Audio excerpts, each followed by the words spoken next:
La célula tiene que estar viviendo. Sí, tiene que estar viva. ¿De qué depende la vida de una célula?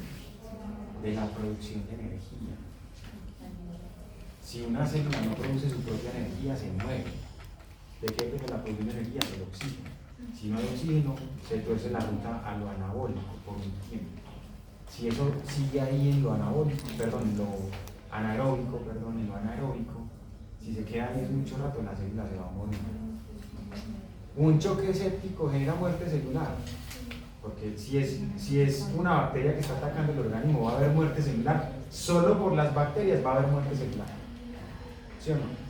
Ahora, si no hay una buena metabolismo del oxígeno en la célula, y no hay una buena producción de oxígeno en el cuerpo, va a haber muerte celular por hipoxia. Y eso agrava mucho más el proceso infeccioso. El sistema inmunológico se come las células muertas, sea que se mueran solas o sea que las mate una bacteria.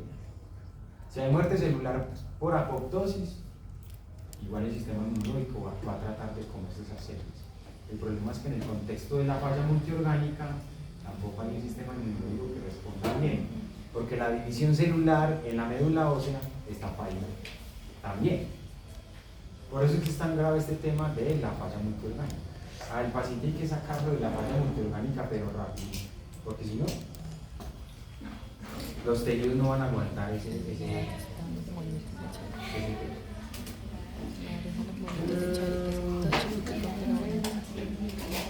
Ya esto lo vimos ahorita, ¿cierto? Que el metabolismo en la respuesta al trauma y en la respuesta a las infecciones, todo eso, pues, lo que busca es proveer energía.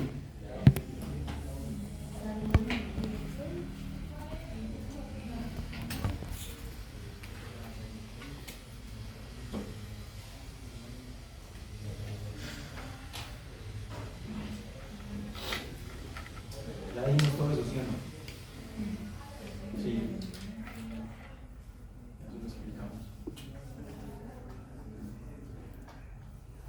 Entonces, yo siempre les he dicho mucho que nosotros tenemos que aprender a interpretar los paradigmas, ¿cierto? ¿Qué le dice a usted un boom alto en el contexto de un paciente de esto, ¿cierto? ¿Qué le dice a usted un boom alto? Que tiene mucha masa muscular, como que hay un catabolismo proteico, hay mucha degradación muscular. Entonces son muchos factores los que uno evalúa y uno como que arma el rompecabezas de cómo está ese paciente en ese momento, para entender cómo está ese paciente en ese momento.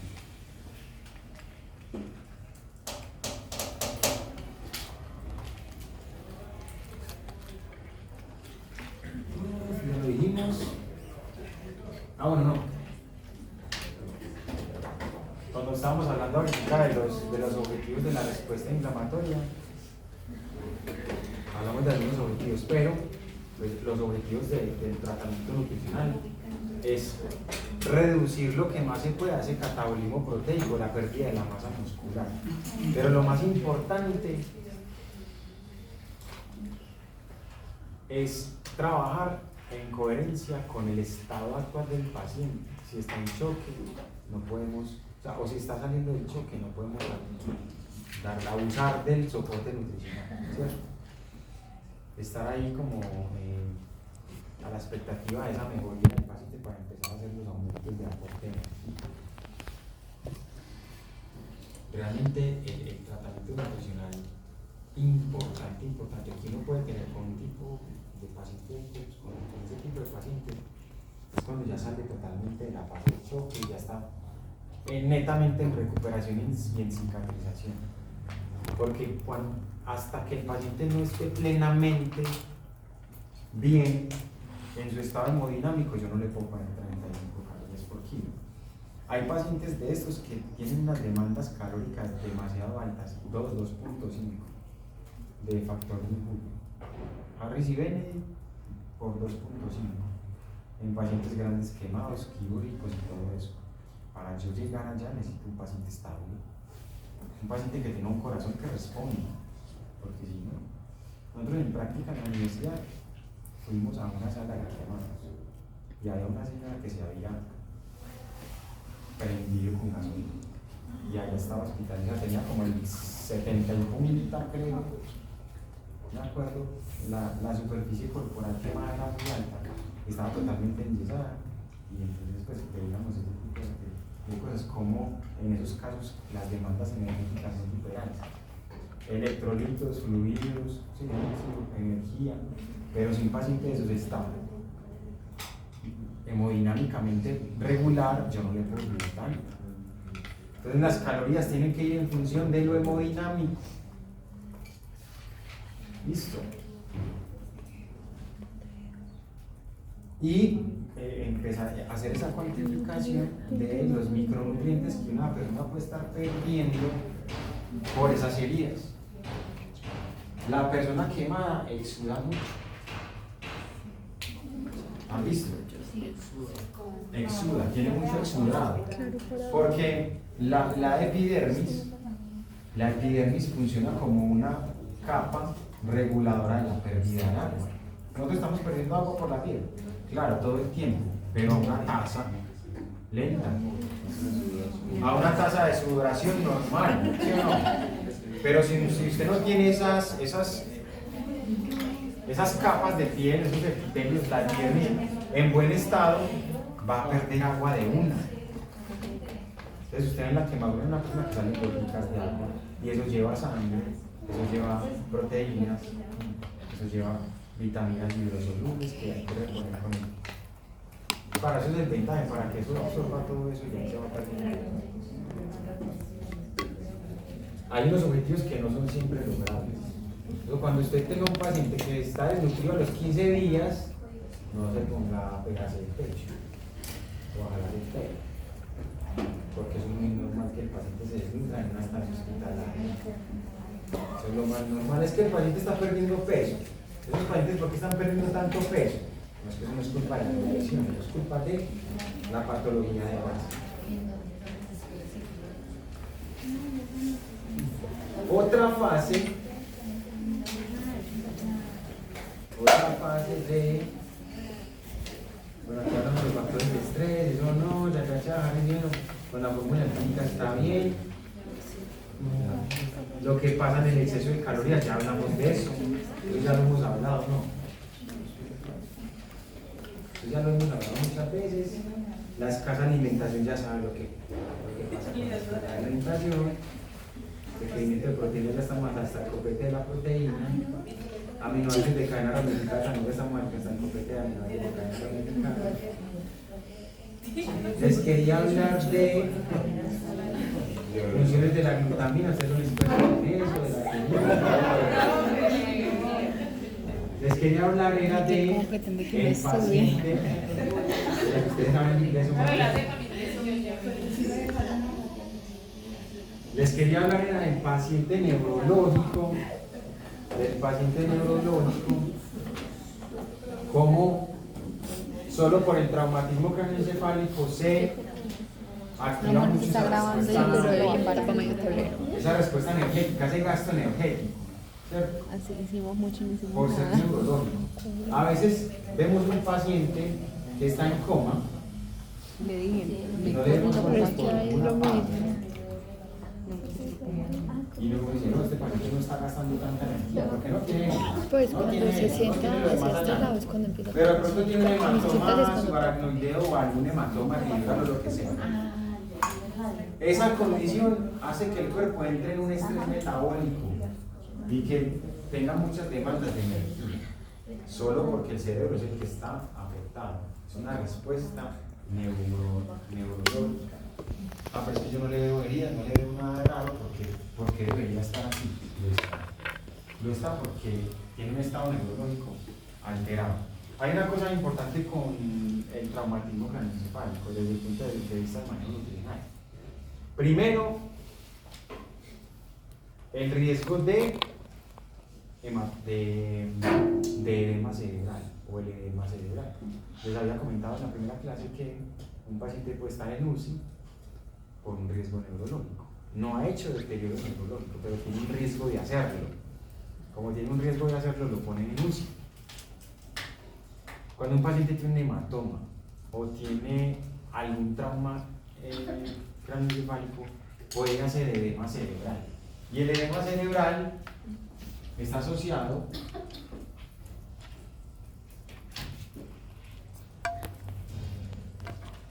el edema cerebral tiene una asociación con la hiperglicemia.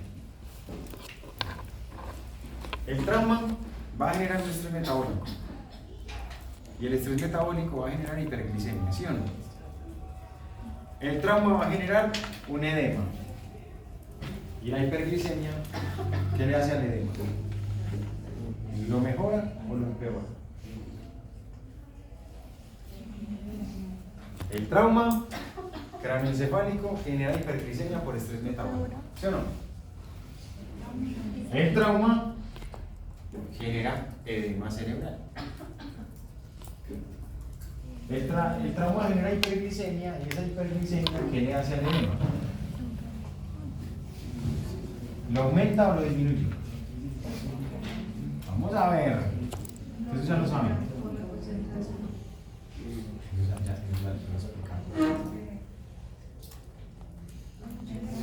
Eso ya lo explicamos. Lo que pasa es que lo explicamos en otro contexto, pero es la misma cosa. Porque usted dijo que, por ejemplo, el tratamiento de deshidratación genera líquidos, pues como para contrarrestar esa cantidad de azúcar que hay en la sangre. El tratamiento de la cetoacidosis es líquidos porque la célula está deshidratada. Pero aquí el paciente está deshidratado. Tiene edema cerebral. Si usted paciente con edema cerebral le da líquidos, ¿le mejora el edema o le empeora? ¿La hiperglicemia mejora el edema o lo empeora? ¿Lo mejora? Pues ya lo saben ustedes, no hay que poner a funcionar el coco.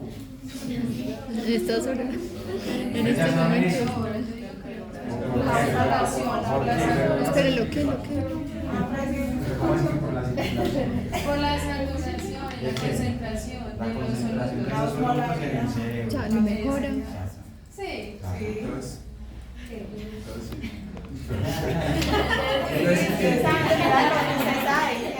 Entonces sí, lo que estamos diciendo. Pero es que es antes que estaba diciendo. Estaba haciendo una Bueno, presentación parecida a lo entonces, de la situación. El tema con el edema cerebral y la hiperglicemia es que hay que dar fórmulas bajas en carbohidratos para procurar no alterar la glicemia más de lo que está, porque a mayor hiperglicemia, mayor edema cerebral. Entonces, ¿qué le pasa al líquido cerebral aquí? Se le aumenta la osmolaridad por la concentración de la glucosa. Y si se aumenta la osmolaridad, ¿qué le pasa al volumen del edema? Se aumenta. ¿De dónde sale esa agua del edema cerebral? De la tratando del cuerpo a compensar esa Del saturación. plasma, pero también del cerebro. Bueno, eso es importante. En el contexto del paciente traumado con TEC, eso es importante. No sé por qué muchas clínicas no le ponen cuidado a eso. Y le ponen fórmulas normales, con un contenido de carbohidratos normales, a sus pacientes, que de por sí ya tienen una glicemia de 150, 170 o hasta más, por ese TEC. Lo ideal es poner fórmulas bajas en carbohidratos como la glucerna, pero usted infortunadamente, ¿cómo la vas a justificar? Si el paciente no tiene hiperglicemia, usted no puede justificar nada. Es el problema. Usted no puede decir, es que como tiene edema cerebral, yo voy a ponerle una glucerna para evitar que se le aumente el edema. Si no tiene hiperglicemia, usted no puede hacer eso. Hubo un tiempo en donde sí podíamos hacer eso. Se justificaba pues de otra forma, ya no se puede.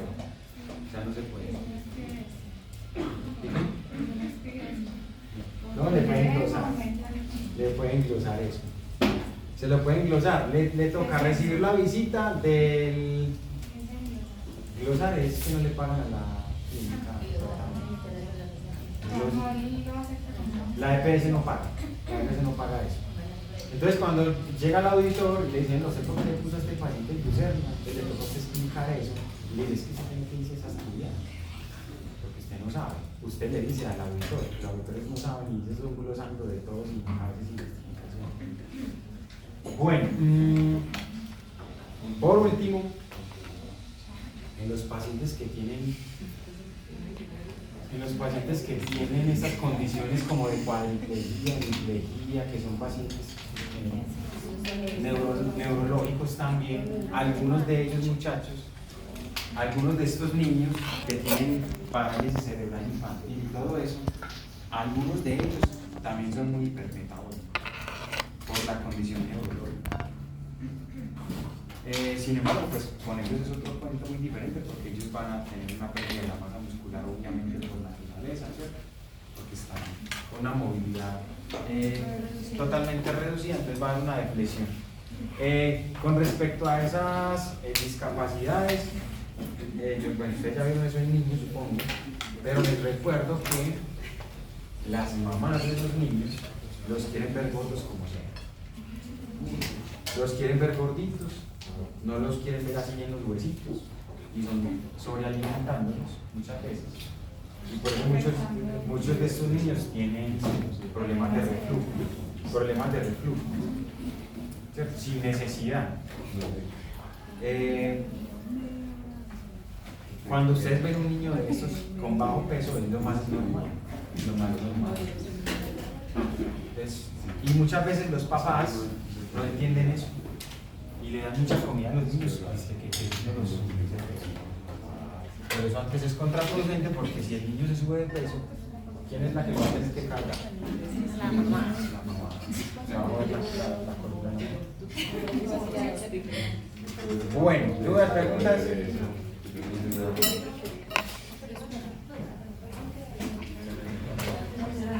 ¿Dudas, preguntas?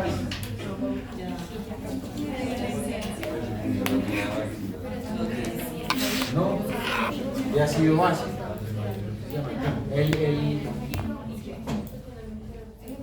Ya estamos cansados.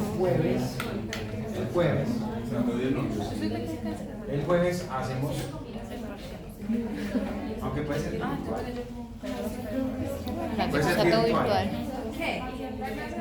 Sí, el jueves hacemos un repaso de la clase de ácido base, pero solamente de cálculos. Solamente de cálculos, de ejercicios de ácido base, para hacer la clasificación del estado de ácido base, que eso es lo que quiero ver en la clase virtual. ¿Listo? ¿Listo? Muchas gracias. Usted, profe, muchas gracias.